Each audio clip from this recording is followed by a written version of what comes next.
So another benefit of the Solfit system is you can fit everything as you go down the roof. You don't have to climb back up again. So now we're going to fit the top flashings here.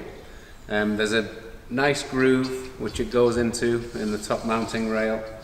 For fixing these top flashings, you can either use, we're using at the moment a Torx 20 with a neoprene washer, or you can use a screw with a neoprene washer. Just make sure you have a neoprene washer to fix it. I've just put this top flashing in place, and really for a little bit of support it needs an extra batten in here. So I'm just going to install that now.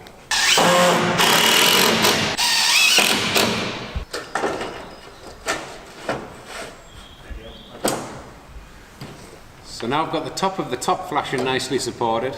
I'm happy how that all is.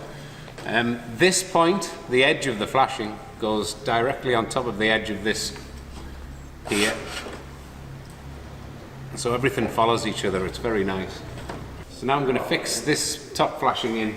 I'll just put one in the centre for now, and you'll see why shortly.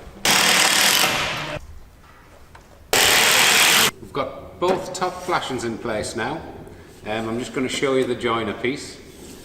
It fits on very nicely, and we put on 3 pieces of butyl tape. I'm not going to stick it right now because it's torture to get back off, but I'll show you how that installs.